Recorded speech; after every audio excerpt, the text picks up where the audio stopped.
el programa donde lo que no se oculta es el conocimiento y lo que no se negocia es la verdad. Betel presenta No Negociable.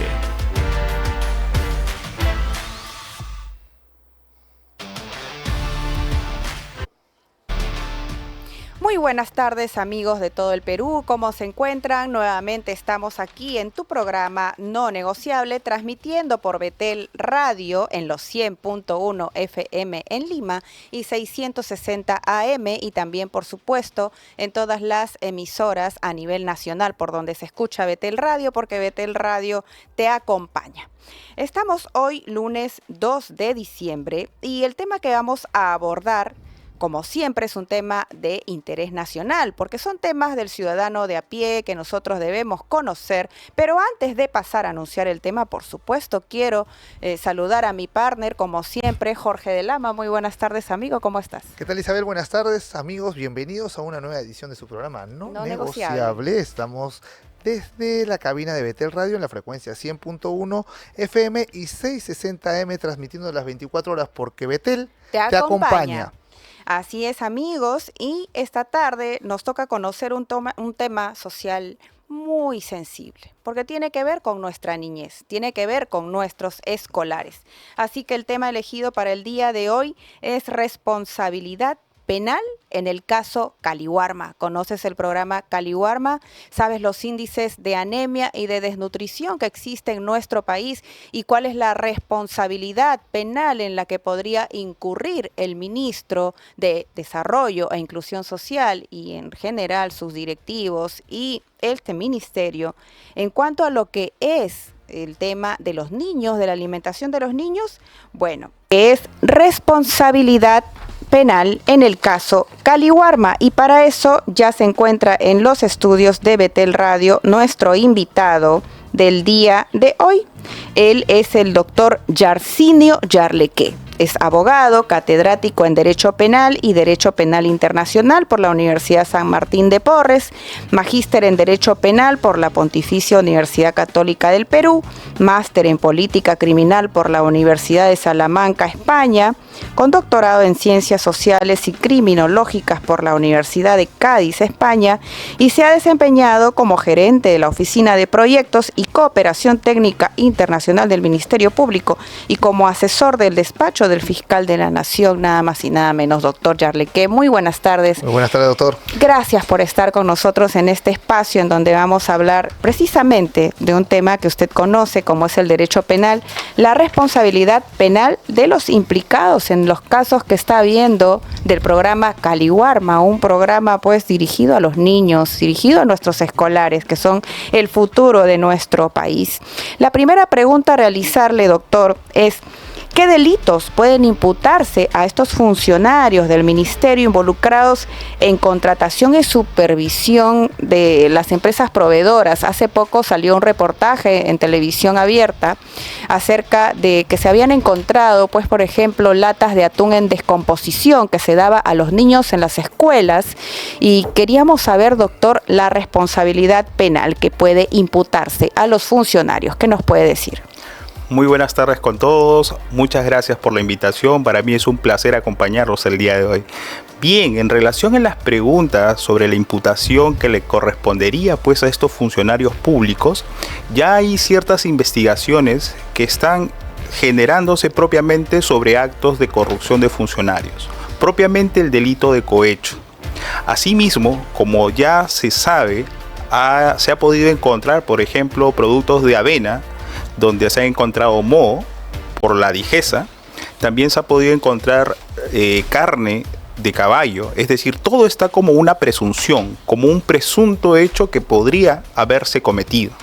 Frente a esas situaciones, si bien es cierto, hay un funcionario que se sabe, según las noticias, de que ha estado involucrado en estas redes de corrupción, también se sabe de que esos productos que podríamos decir que están adulterados, contaminados, ha tenido que ver propiamente con un atentado contra la salud pública, artículo 288 del Código Penal.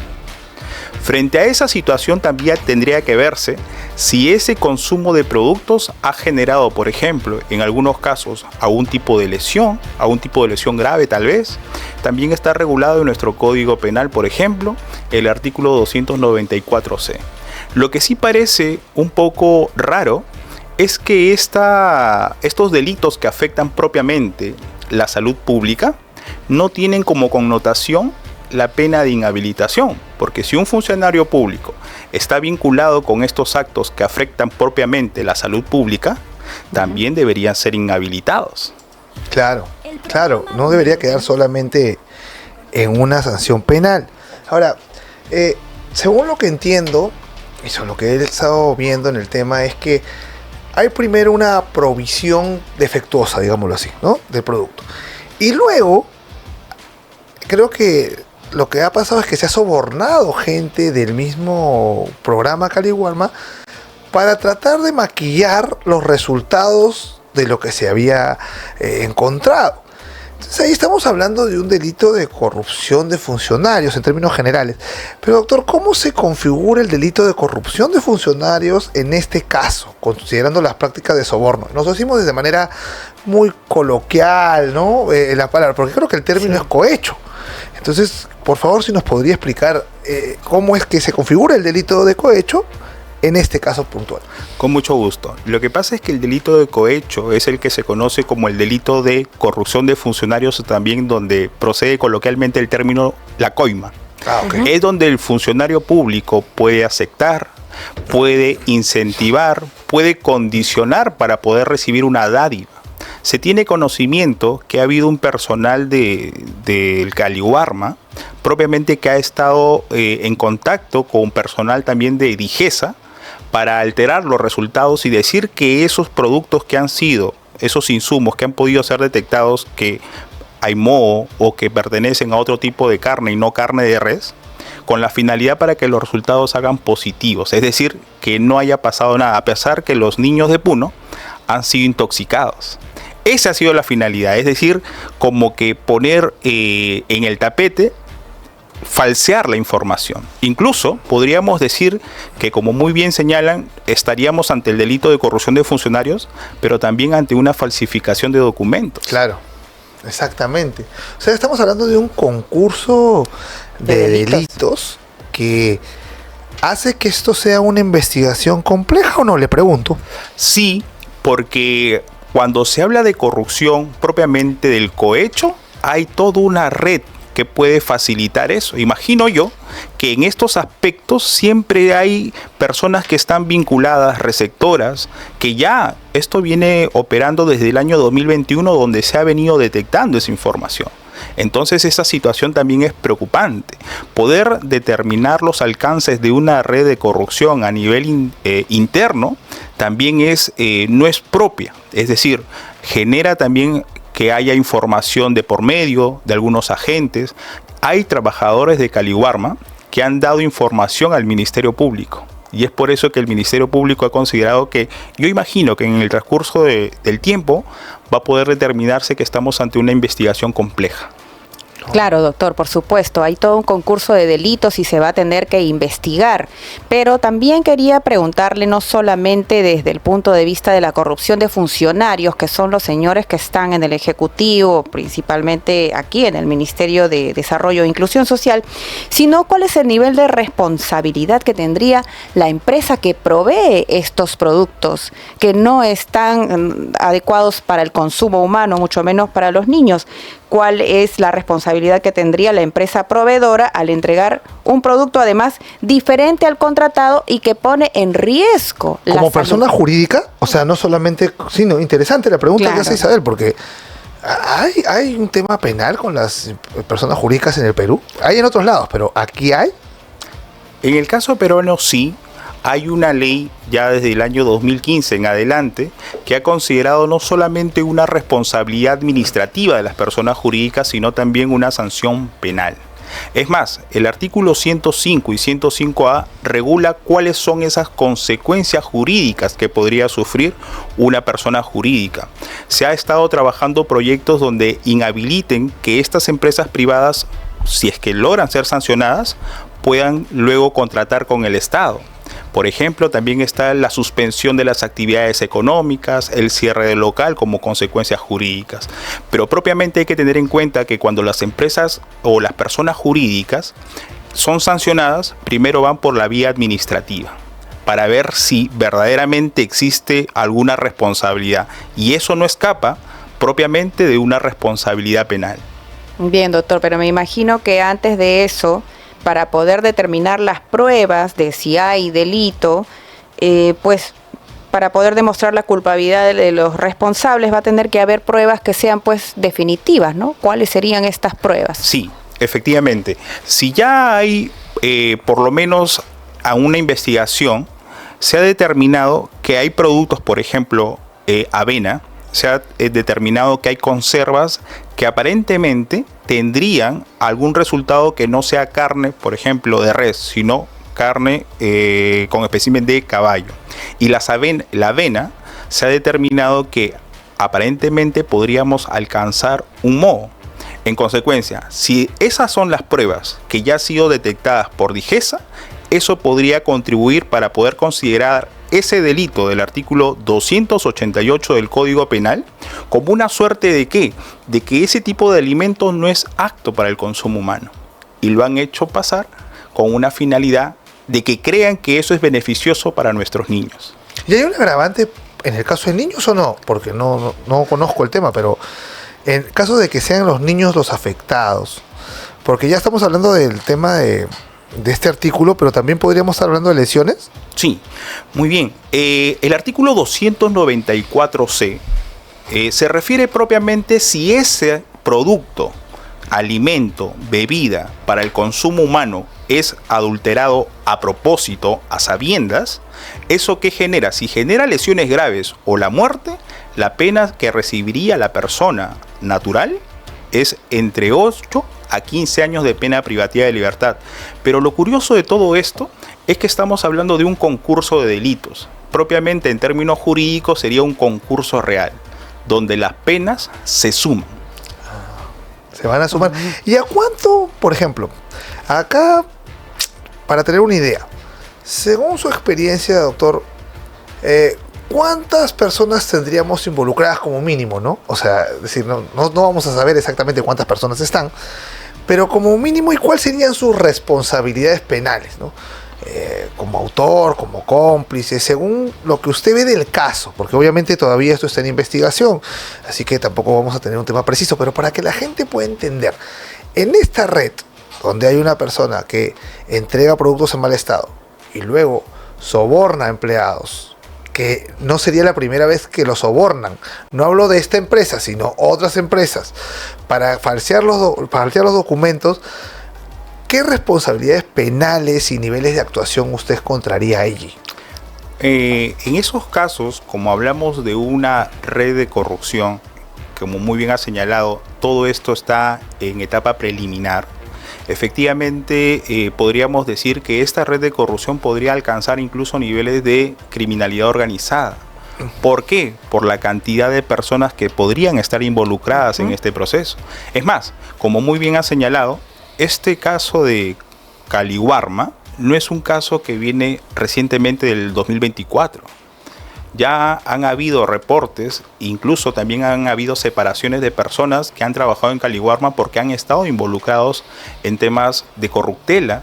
Han separado incluso a más de 40 empresas en todo este tiempo por estar involucradas en entregar productos defectuosos o de baja calidad, sobre todo afectando pues la salud de nuestros niños.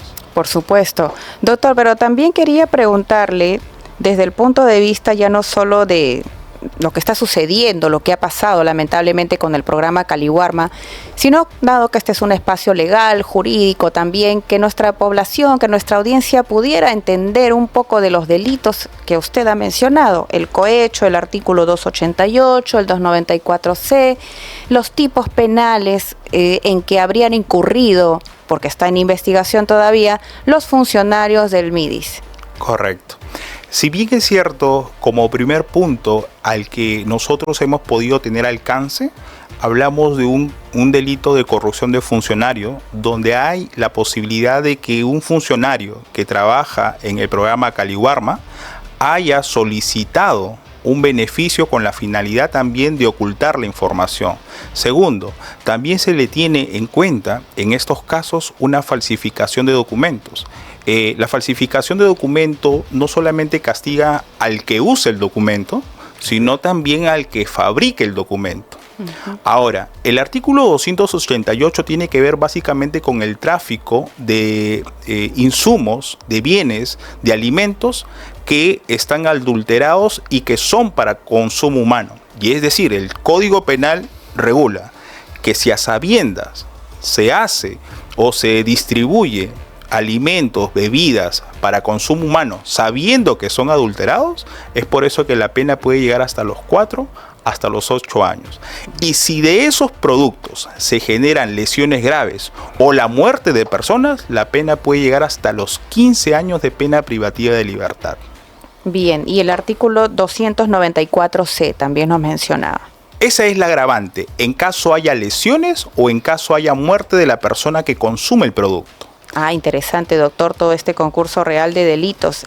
¿Y cuáles serían los derechos fundamentales que se ha afectado en estos menores? Aquellos que han recibido lo que es la carne de caballo, por ejemplo, en lugar de la carne de res. Efectivamente, lo que se está afectando gravemente, la salud. La salud y también su proyecto de vida. El desarrollo de su propia personalidad, porque sabemos que el Estado tiene alguna función primordial dentro de las personas, una función tuitiva. Y entonces se ve menoscabada propiamente su integridad, su desarrollo de la personalidad como derecho fundamental. Doctor, ¿aquí el tema de Caliwarma solamente responde el MIDIS? Es decir, en los temas de niñez, si bien esto es el tema de inclusión social, por eso es del MIDIS, en los temas de niñez usualmente se encuentra, o la rectoría, según las normas que existen, sería siempre del Ministerio de la Mujer. Es decir, en este caso puntual, ¿podría saber el ministro o podría tener una responsabilidad penal el ministro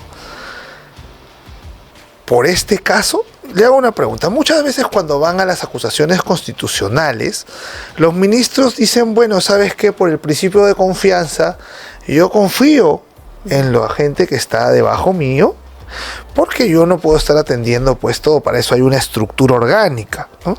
Y por ende yo no soy el responsable de esto, por lo menos desde el punto de vista político o penal, dicen, ¿no? O sea, lo hacen como para que no les caiga una sanción, ¿ya? Porque en el tema político un ministro puede salir, ser censurado, y eso no se corresponde con una sanción, ¿verdad? Pero cuando es inhabilitado en la subcomisión de acusaciones constitucionales o dentro de un proceso de acusación constitucional se le sanciona penalmente o se le abre proceso y todo eso, allí aplican esta figura. ¿En qué casos usted diría que un ministro sí debería ser responsable? Usted ha hablado que han habido alertas, y esas alertas las tiene que conocer el ministro cuando, o la persona que asume un cargo, o no. O simplemente viene y borró una cuenta nueva y no pasó nada. Porque la gente siempre se indigna, dice, bueno, pero ¿cómo el ministro va a permitir eso? Entonces nosotros queremos tener una opinión experta que nos diga, bueno, en estos casos obviamente hay un indicio de que él no hizo lo que tenía que hacer, y en estos casos no se aplica el principio de confianza. ¿Usted qué dice? Muy buena pregunta.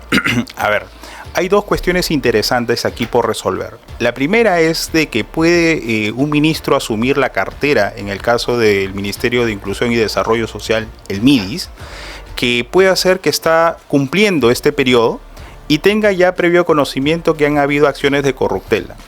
Si frente a esa situación él no hace nada, es decir, se hace de la vista gorda y deja que esto pase hasta que reviente lo que ha pasado, por ejemplo, en Puno con la intoxicación de estos niños, claro, él tendría responsabilidad.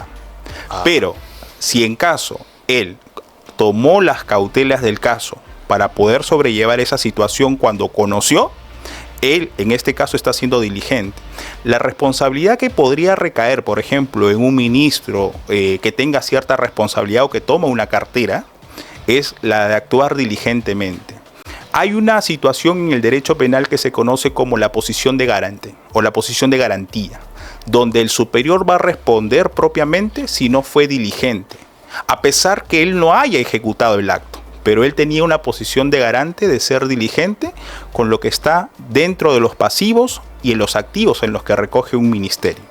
Ay, qué interesante el tema. Sí. Pero, doctor, cuando usted habla de que cuando él hace alguna acción, yo le comento un caso, una casuística.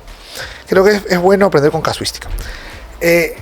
Nosotros una vez seguimos el caso del ministro Daniel Alfaro sobre el tema de estos links que te llevaban a contenido inapropiado, que se denominó los links porno en los libros de educación.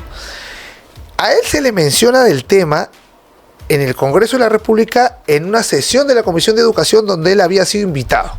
Invitan a una persona y la persona denuncia: miren, señor Alfaro, esto lo está ocurriendo en sus links. Esto nos está llevando, no sé, a una página que habla de masturbación femenina, esto nos habla de una página donde se da instrucciones para el sexo anal, y esto nos parece inapropiado, y se lo dicen a él, ¿ya?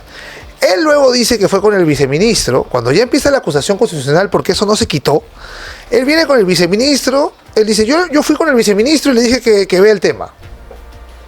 Bueno, eso para unas personas podría ser suficiente, pero decirme que vea el tema y yo no estar detrás de él, ¿sería esto plausible de una responsabilidad penal o no? Porque una omisión. Él ha dicho no. Yo por principio de confianza confié en él, por eso estuvo el ministro en la reunión. Y lo que se dijo ese día, yo pedí que lo dijera como asesor, fue, sí, pero un momentito, acá la denunciante, la señora Juliana Calambroilo, se lo dijo a usted ese día, no se lo dijo a él ese día. Y además usted vino. Y ahora pongo el tema ya más arriba, en el tema político, ¿no? Si al final usted no es responsable de lo que le decimos aquí en esta mesa como congresistas, entonces ¿por qué viene? ¿Por qué no manda pues al señor que se encarga de, no sé, pues de... O sea, si se está derrumbando el edificio, yo no te llamo al ministro, llamo al pintor, me dejo entender, ¿no? O sea, si estás acá y te estás comprometiendo con un parlamentario porque están hablando como altos funcionarios, debería ya ser para usted un indicador de que él tiene que tener más allá que una medida o una debida diligencia normal, común. En esos casos hay que tener en cuenta que a veces para poder imputar o atribuir responsabilidad a una persona no necesariamente se necesita una prueba directa, es decir, no siempre va a haber un testigo, no siempre va a haber una cámara, no siempre va a haber algo que esté presente. Siempre se puede atribuir responsabilidad, por ejemplo, a nivel fiscal, a través de los indicios. Los indicios posibilitan que una persona pueda ser atribuida penalmente. En este caso, cabe la posibilidad de que si la persona ha estado presente y se lo han dicho directamente, entonces él tomó conocimiento. Al tomar conocimiento debió actuar de forma diligente. Entonces, ¿de qué serviría que una persona esté en el momento y señale que otra persona tenía conocimiento? Entonces, de no valdría de nada que él esté presente y se le diga delante de él. Eso, desde mi punto de vista, contribuiría como una forma de indicio. Hay varias formas de poder contribuir con los indicios, pero un indicio podría generar, con la concurrencia de otros indicios, una responsabilidad penal. Qué interesante. Doctor, aparte del tema de la corrupción de funcionarios, también habíamos estado preguntando sobre las empresas proveedoras. ¿La responsabilidad de ellas son los mismos delitos de la corrupción de funcionarios? No, porque ellos están en el sector privado. Pero estas responsabilidades también van a ser no solamente de la empresa jurídica, sino personal también. El gerente, el director, la persona que ha estado en contacto con estos productos adulterados que no estaban aptos para el consumo de estos niños. Qué interesante. Sí, cuando me refería hace un momento de la responsabilidad penal o administrativa de las personas jurídicas, la forma de atribución de responsabilidad de estas personas jurídicas no es propiamente que las personas jurídicas pueden ir a prisión, por ejemplo. Claro. Lo que sí es importante dejar en claro y para toda la audiencia, que quien responde son los gerentes, los directores, y si se encuentra responsabilidad en estos gerentes, directores, y que la empresa haya servido para cometer delitos, además del gerente o el director, la empresa podría ser responsable también penalmente. Y en estos casos, ¿hay sanciones, doctor? ¿A cuánto pueden llegar? ¿En qué consisten estas sanciones a la empresa? Es importante tener en cuenta aquí algo. Si bien es cierto, las empresas pueden ser sancionadas, también existe la pena de multa para las empresas. Así como hay pena de multa para personas individuales, también hay pena de multa para las personas jurídicas. Pueden extender, obviamente, de acuerdo al grado de magnitud que se encuentre ya propiamente en la acusación. Acá todavía estamos en etapa preliminar, pero si se demuestra eso, es el fiscal el encargado de solicitar no solamente una sanción penal como consecuencia jurídica, sino también una pena de multa. Excelente, doctor. Y usted nos decía también acerca de los derechos que se estarían vulnerando de estos niños que consumieron estos productos adulterados. Nos decía que hay un daño a la salud, pero también un daño al proyecto de vida, porque no sabemos sinceramente si estos productos podrían haber contenido alguna sustancia que pueda dañar el cerebro, Dios no quiera, algún órgano, lo que fuera. Entonces, para poder, digamos, un padre de familia accionar frente a esto, porque quizá los efectos no sean inmediatos, sino en el tiempo, ¿qué debería considerar hacer un padre de familia cuyo hijo ha sido contaminado con un producto adulterado? Nos responde esto luego de la pausa, doctor. Regresamos. Sí, por favor, doctor, regresamos. Amigos, regresamos en tu programa No Negociable. El día de hoy, 2 de diciembre, estamos abordando el tema de la responsabilidad penal en el caso Caliwarma, productos adulterados que han sido distribuidos a los colegios y bueno, el MIDIS tiene que responder al respecto y estamos conversando con el doctor Yarcinio Yarleque. Doctor, antes de irnos a la pausa, le estuvimos preguntando qué podrían hacer estos padres de familia que, enterados del daño a la salud y posible daño al proyecto de vida de estos niños de alguna manera, porque se va a investigar, podrían hacer. ¿Qué acciones legales un padre de familia podría tomar si le toca eso, por ejemplo, a su hijo, a su sobrino, a su hermano? ¿Qué hacer, doctor? Interesante. Siempre hay que tener en cuenta las medidas, por ejemplo, de salubridad. Como ya se ha detectado y hay niños que han sido intoxicados, es importante que se haga un seguimiento de salud, es decir, también tiene que estar contribuido, por ejemplo, el Ministerio de Salud. Ya se ha identificado cuántos niños han sido intoxicados. La vía, de repente, a considerar sería tener un seguimiento de salud frente a esas situaciones. Lo segundo es que si podríamos decir, ese malestar se genera a futuro y genera complicaciones, también tiene que haber una responsabilidad civil. Es decir, sabemos que hay una responsabilidad penal en el ámbito de la corrupción, en el ámbito de productos adulterados, pero también se tiene que tener en cuenta el proyecto de vida que hablábamos al inicio como derecho fundamental. Es el Estado también responsable frente a esta situación que pueda generar de repente un empeoramiento de la salud a futuro. Y el padre de familia tiene que actuar también de forma a través de una demanda civil para exigir también el daño a la persona. Bien, doctor, porque justamente habíamos estado, digamos, evaluando todo lo que son los tipos penales dentro de los funcionarios públicos, también de los proveedores, pero los padres también pueden accionar mediante esta demanda civil que dice que contemplaría una reparación de acuerdo al daño que ha recibido estos niños, ¿no? El daño sea a su salud en sí o el daño a su proyecto de vida. Interesante, doctor, ¿cómo se llama esa demanda? ¿Es una demanda por responsabilidad civil? Sí, es una demanda por responsabilidad. Lo que se pide es una indemnización. Es correcto, una indemnización. Acá también es importante tener en cuenta algo, ¿no? El término Caliwarma significa niño o niña vigorosa o vigoroso. Lo que entendemos por vigoroso puede ser, por ejemplo, tenaz, ser una persona que tiene energía. Bien nutrida. Así sería. No obstante, se está intentando pensar que en el año 2025 ese término de niño o niña vigorosa o vigoroso cambie a comida casera, justamente por estos problemas que se han detectado.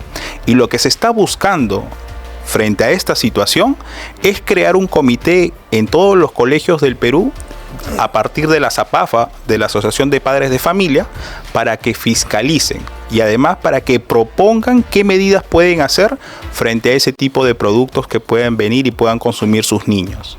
Doctor, sobre el tema de las indemnizaciones, de las reparaciones civiles, tengo claro que en el Perú no son muy altas, quiero preguntarle a usted. Y usted como penalista, ¿qué recomendaría? ¿Que el pago o la indemnización sea dentro del proceso penal o sea dentro del proceso civil?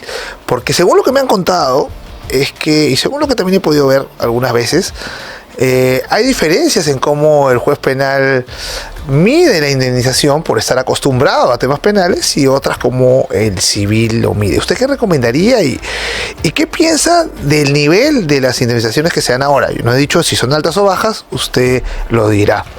Muy bien, sí, es correcto. En el ámbito ya desde la práctica legal, ya está demostrado que, si bien es cierto, los jueces penales se encargan de poder sancionar a una persona por su responsabilidad penal, pero quienes están, podríamos decir, encargados y en actividad y en funciones son los jueces civiles para poder determinar en los casos de indemnizaciones por daños, por perjuicios, por afecto de repente o efecto a la persona, al daño moral, al lucro cesante, ¿no? Al daño emergente. Y es correcto cuando se indica que los jueces civiles podrían determinar ello. Ahora, acá hay que tener en cuenta dos cuestiones. Si se llega a demostrar, como ya se tiene conocimiento, que han habido redes de corruptelas y que efectivamente es probable que las empresas también estén involucradas, aquellas que contratan con el Estado para este tipo de programas, sería interesante que la Fiscalía siga ese recorrido y, por otra parte, podríamos decir, los padres de familia pidan una indemnización, porque ya la Fiscalía podría conseguir una posible condena, y por parte de las personas afectadas, porque son niños, sobre todo los que han sido afectados, ellos solicitarían de alguna otra manera una indemnización por daños y perjuicios en la vía civil. Doctor, en algunos casos penales, la resolución que emita un órgano especializado que no sea penal, ¿qué valor de prueba tiene y qué valor probatorio tendría lo que al final saque Digesa? No conozco Digesa, no creo que sea un tribunal como Indecopi, pero lo que al final determine Digesa, ¿qué tipo de valor probatorio tiene? Yo no digo que los denunciados no puedan presentar un peritaje o lo que sea, pero ¿qué tipo de valor probatorio tiene lo que dice Digesa, una entidad estatal, sobre un tema particular como este? Claro, acá es importante poder tener en cuenta como punto relevante propiamente esos insumos que han servido para poder, por ejemplo, en el tema de las conservas, en el tema de las avenas. Si bien es cierto, la Dirección General de Salud, Digesa, incluso ve todos los que son los productos que ingresan al mercado peruano para poder dar como una suerte de certificación de calidad, también es propicio tener en cuenta que las otras partes pueden otorgar sus propios peritos para poder decir: oye, lo que dice Digesa no es correcto. Sin embargo, nosotros acá en el Perú nos debemos a esa Dirección General de Salud. Y eso, y hay que tener en cuenta algo para a todos los oyentes, toda la audiencia, que lo que marque Digesa no es propiamente la razón de ser. Cuando un juez toma una decisión, tiene que tomar en cuenta todos los medios probatorios. Lo de Digesa es una parte de los medios probatorios. ¿Ya? Para poder condenar o atribuir responsabilidad, se tiene que tener en cuenta todo el conglomerado conjunto de pruebas para poder determinar una responsabilidad penal. ¿Qué otros medios de prueba deberían tener, aparte Por de ejemplo, los testigos. Okay. Si hay de repente colaboradores eficaces, si hay, por ejemplo, y se demuestra que el documento ha sido falsificado, verificar si también ya se demuestra y se comprueba que los alimentos han sido adulterados y lo hicieron a sabiendas, y si eso ha generado lesiones o, en algunos casos más adelante, quién sabe, alguna muerte. Si todo eso se llega a demostrar, serían medios de pruebas que, junto a lo que señala Digesa, podrían atribuir una responsabilidad penal. Bien, doctor. Quería repasar con nuestros amigos unos datos muy interesantes acerca de la anemia infantil en el Perú. Es un problema de salud pública que afecta a la población infantil, adolescentes y mujeres embarazadas.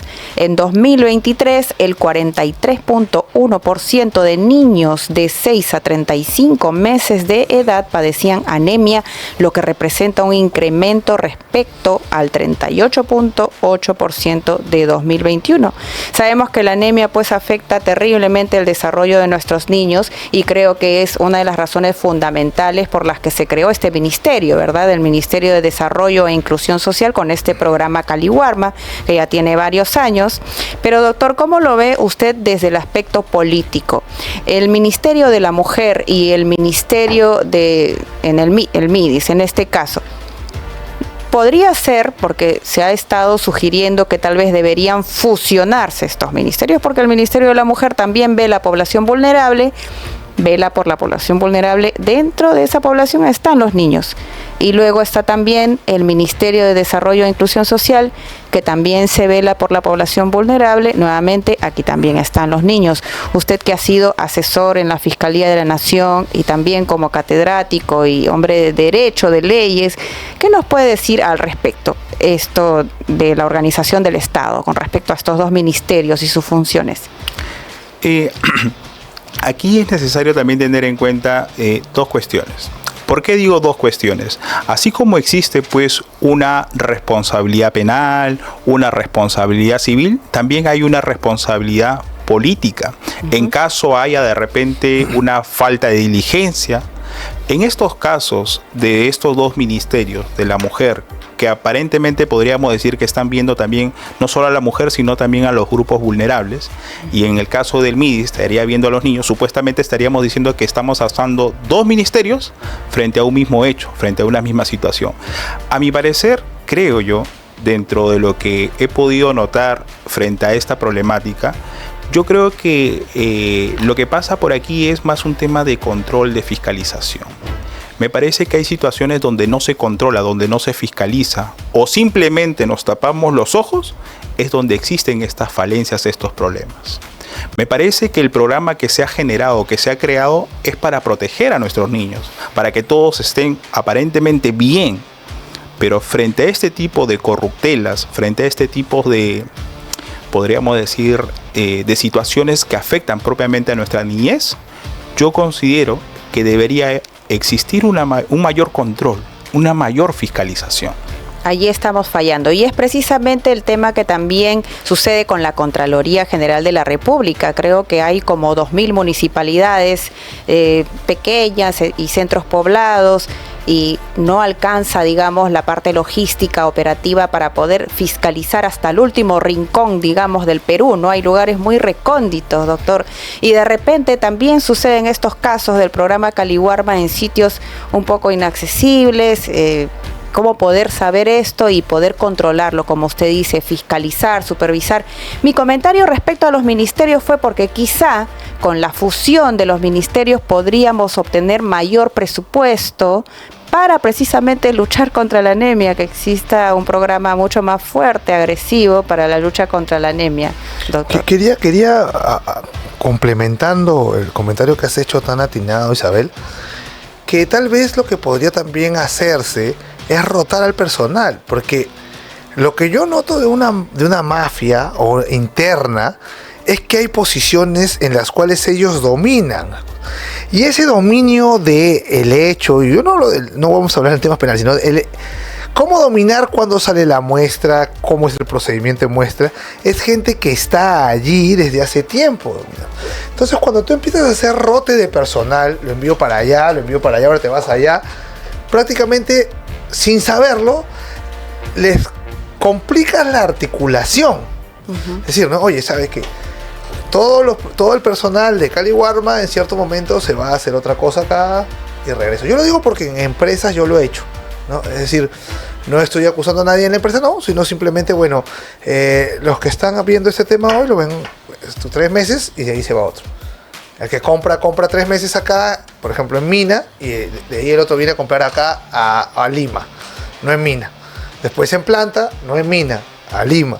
Y así yo iba rotando el personal de tal forma que evitaba que se generaran conexiones o inclusive amistades entre los proveedores. También rotaba proveedores. Y de esa manera, no te digo que va a ser un éxito absoluto, rotundo, y que encontré pues la forma de cambiar el corazón de la gente. No. Desde la logística, no. Pero creo que sería bueno que eso se implemente, porque lo que yo observo, y ese es un problema que también tiene que analizarse desde la perspectiva de la estabilidad laboral. Porque si tienes estabilidad laboral muy fuerte, el funcionario se va a quedar en ese lugar. Y la idea es, claro, cuando lo quieras rotar, el corrupto sabe lo que te va a decir. Me estás afectando mi derecho laboral, yo no quiero ser rotado, yo no quiero ir, yo me quiero quedar acá. Y eso estás hostigándome laboralmente. Y de verdad han ganado juicios, así. O sea, no estoy diciendo algo que sea descabellado. Entonces, doctor, ¿usted cree que estar moviendo todas esas situaciones o tener esa movilización ayudaría a que se desarticulen o les complicaría la articulación fluida de estas cosas o no? O yo ya me fui hablando y hablando piedras. No, definitivamente sí, es una práctica que se suele utilizar también en el Estado. Le comento, ¿no? Hay también unas oficinas de integridad que se están promoviendo a nivel de la Secretaría del Poder Ejecutivo, que incluso el Ministerio Público, el Poder Judicial y varias instituciones, incluso municipalidades, tienen sus oficinas de integridad. Sin embargo, vemos que a pesar que hay estas iniciativas o estas consideraciones, todavía siguen habiendo actos de corrupción. Es importante también tener en cuenta este tipo de prácticas, ¿no? El movimiento de trasladar al personal, porque sí es útil. Siempre hay que buscar alternativas frente a este tipo de problemas, ¿no? Y me parece interesante, importante, que sea un mecanismo que de alguna otra manera disuada pues estas prácticas corruptivas, ¿no? Para evitar sobre todo el daño que pueda generar no propiamente a la institución, sino hacia nuestra sociedad. Claro, y doctor, ¿cuál cree que es el principal desafío que van a enfrentar ahora, bueno, los que persiguen el delito, la Fiscalía, en estos casos? Sí, acá es importante justamente porque hasta hace poco ha habido una modificación del Código Procesal Penal en temas de investigación, es decir, la investigación propiamente, la investigación preliminar, la investigación preparatoria estaba a cargo del fiscal. Sin embargo, con esta modificatoria del Código Procesal Penal, le han dado, podríamos decir, esta facultad a la Policía Nacional. Y hay una situación ahí, pues, tirante, ¿no? Tirante entre la policía y la fiscalía. Pero yo considero de que tanto ciertas instituciones hacen su trabajo en bienestar del país, pero hay que también tener en cuenta de que el trabajo tiene que medirse de acuerdo a los resultados. Y una pregunta sobre lo que ha dicho, sobre el tema de si la policía o la fiscalía. Y yo quiero ir un poquito más a fondo, ¿no? Sin importar quién esté a cargo, si no tienen las herramientas, si no tienes el personal capacitado, va a dar lo mismo, ¿cierto? O sea, porque por un lado se argumentó en un momento que había muchos fiscales que venían, por ejemplo, de jueces de paz, ¿no? Entonces, ¿qué investigación va a dirigir un juez de paz, ¿no? Luego también se habló aquí en el programa de policías que, por ejemplo, estaban 3 años patrullando en la calle, 3 años investigando, 3 años no sé dónde, 3 años en homicidios. Entonces, hay una ruptura en la especialización de los policías que impide, pues, que se logren, no sé, tener personal que vaya siempre a la vanguardia del hecho. Porque, por ejemplo, ¿no? Yo le aseguro que si al doctor Yarleque lo hubieran tenido 1 año en constitucional, 2 años en civil, 3 años en penal, 4 años en... no sería el especialista que ahora es en derecho penal, obviamente. Y nosotros también, porque nosotros tenemos nuestras especialidades. Sí. Pero si hubiéramos estado todo el día... 1 año te toca internacional, otro año te toca constitucional, el otro civil... Vas a saber varias cosas, pero no vas a tener la profundidad para ser un especialista. Y cuando estamos hablando de estos temas, hablamos de delitos. Si habláramos, pues, de cosas mucho más superfluas y no tan importantes, bueno. Y sobre todo estamos hablando de la vida y la salud de los niños. École, Isabel. Y con mucha mayor razón creo que la especialización es importante, doctor. Y como Jorge dice, más allá de que si es la policía o si es la fiscalía, también está la Procuraduría Anticorrupción, ¿no es cierto? No sé si tiene algo que ver en este caso también, aparte de las oficinas de integridad que usted ha mencionado dentro del Poder Judicial. Sí, efectivamente, las procuradurías, sobre todo la Procuraduría Anticorrupción, lo que va a hacer como sujeto en el proceso penal es propiamente buscar la acción civil, es decir, qué daño se ha generado al Estado. Si frente a esa situación se demuestra que hay un daño que se ha generado al Estado, es ahí donde actúan estas procuradurías, buscar el daño civil, es decir, buscar una reparación que se le ha hecho al Estado. En la mayoría de casos, propiamente los delitos que afectan la administración pública, siempre está presente la Procuraduría Anticorrupción. Es decir, que no solamente los padres de familia podrían accionar por una responsabilidad civil, recibir una indemnización, sino que también la Procuraduría Anticorrupción estaría buscando, en el caso se pruebe estos delitos, ya en una indemnización para el Estado. Sí, a ver, en estos casos hay que tener en cuenta, la Procuraduría Anticorrupción lo que va a ver es los intereses propiamente del Estado. Okay. Como se ha afectado propiamente la administración pública, es la Procuraduría encargada de solicitar esa reparación del daño generado. En el caso de los padres de los niños, van a buscar por la salud, la integridad de los niños, y ellos los pueden hacer en la vía civil. Así como hay una responsabilidad penal, hay una responsabilidad civil. La Procuraduría Anticorrupción, ¿ante quién accionaría esa indemnización, esa reparación? Cuando el fiscal investiga, en toda la investigación siempre se va a generar a través de un delito. Si el delito afecta propiamente la administración pública, como en los casos de corrupción de funcionarios, es la Procuraduría la que va a buscar esa reparación del daño generado. La Procuraduría no investiga, la Procuraduría no acusa, la Procuraduría lo que busca es que se repare el daño causado al Estado. En consecuencia, si la Fiscalía busca que se sancione por el delito cometido, la Procuraduría lo que va a buscar es que se repare el daño causado. Al Estado. Al Estado. A los niños no. No, a los niños no. No, que quede claro, porque a veces algunas cosas se nos escapan y no están. Doctor Sí, Yarle, interesante. ¿nos podría dar sus impresiones finales respecto a este caso? ¿Y qué recomendaciones haría usted a futuro, dado su experiencia, para que se minimicen estos hechos? Porque sabemos que siempre puede ocurrir, o sea, el hombre no es perfecto, el hombre es sujeto a pasiones, sujeto al error, ¿no? Sujeto a malas intenciones, pero igual queríamos saber su opinión técnica respecto de qué se podría hacer para mejorar esto, pero además sus conclusiones finales sobre el tema, por favor. Doctor, además decirle, esto es un tema más allá de leyes, porque las leyes están dadas, usted ha citado los tipos penales, pero más allá de eso es la falta tal vez de supervisión, de fiscalización y las redes criminales que podrían estar ocurriendo, que podrían estar existiendo dentro del Estado, en los ministerios como como el MIDIS. Y me asumo a Jorge, por favor, doctor, sus reflexiones finales. Muchas gracias. A ver, es importante siempre cuando se ha creado en los casos de las oficinas de integridad, también que haya una suerte de protección para quienes intentan denunciar estos actos. Es decir, si estamos ante una situación donde hay de repente un gerente, un director, a veces es un poco difícil poder acceder a una denuncia contra esta persona. Pero si es la propia institución la que te genera seguridad al denunciante, estoy seguro que eso va a promover que muchas personas que ven actos corruptos puedan denunciar. Como segundo punto, también es importante tener en cuenta, como muy bien lo han señalado, la fiscalización. Es importante en todo estado siempre el control.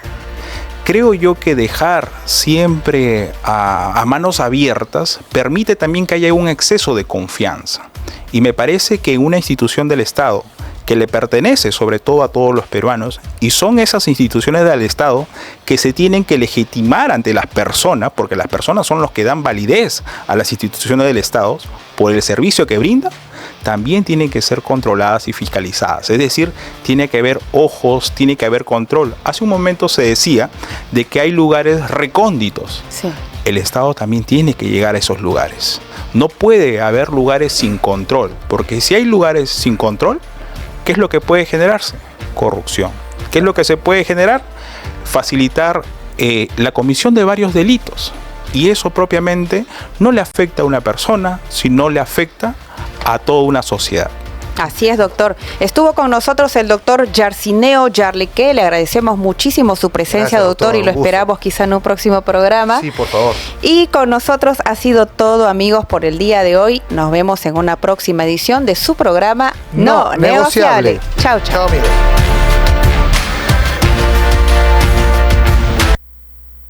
Hemos presentado No Negociable. Sintonízanos los lunes y viernes a las 5:30 de la tarde. Solo por Betel te acompaña. 100.1 FM.